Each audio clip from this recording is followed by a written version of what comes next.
So, you figured out the reasons why you're doing your event.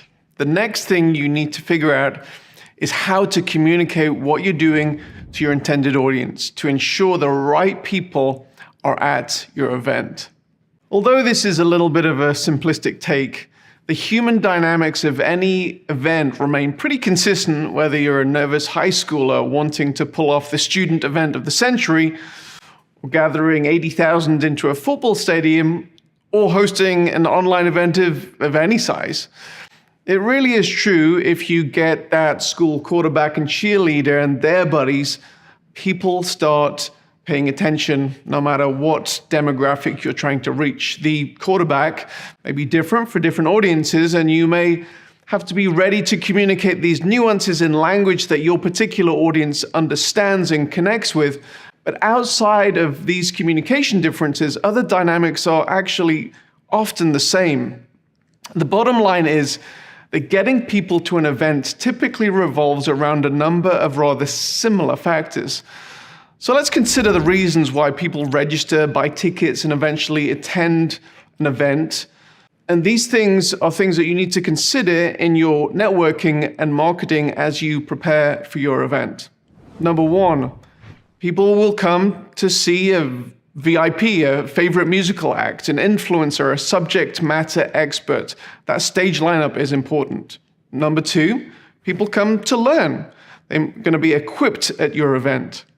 Number three, often people will register to create memories and experience a unique moment of high emotion. That might be a rock band.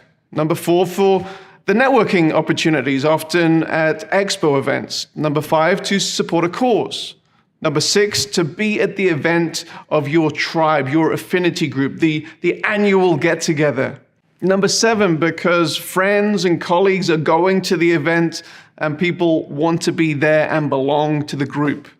Number eight, people go to be inspired and get a kickstart, a kick up the backside in a particular area.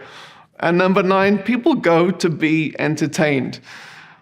Often the reasons why people eventually attend are a combination of a number of these factors, and even more mundane reasons can just nudge a person over that finish line into actually buying a ticket. Now, we've talked about marketing, and it may start with emotion, narrative, and vision, and these are all great things, but the mechanics of getting the right amount of people to your event are just that. Mechanics.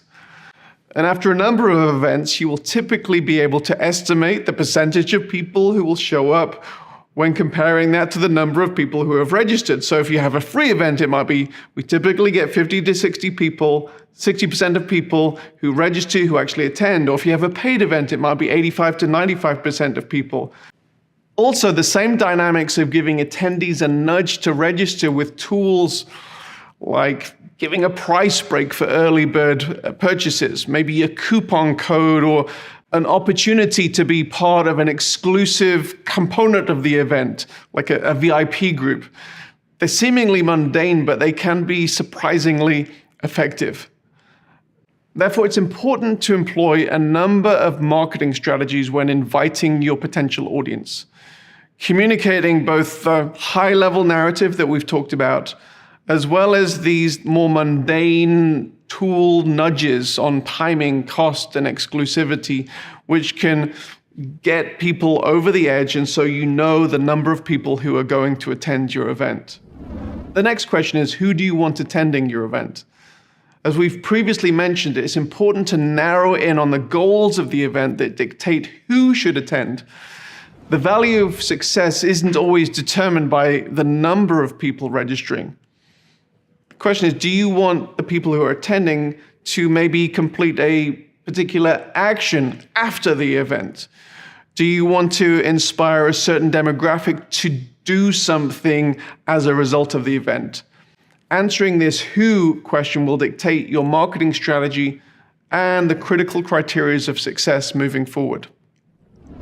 Next, why attendees buy your tickets. Knowing that it is typical for a person to buy a ticket due to several factors, which we've mentioned, it's important that you are aware of the channels it will take to communicate those reasons to a particular audience. so that they can hear your message and then register. These vary per organization, and therefore it's important for you to think about your own unique situation. But these typically include things like word of mouth. Personal recommendations in any industry, in any vertical, is typically the best way for people to join up. But we can combine with that other things, exclusive invitations, incentivizing a certain group to sign up.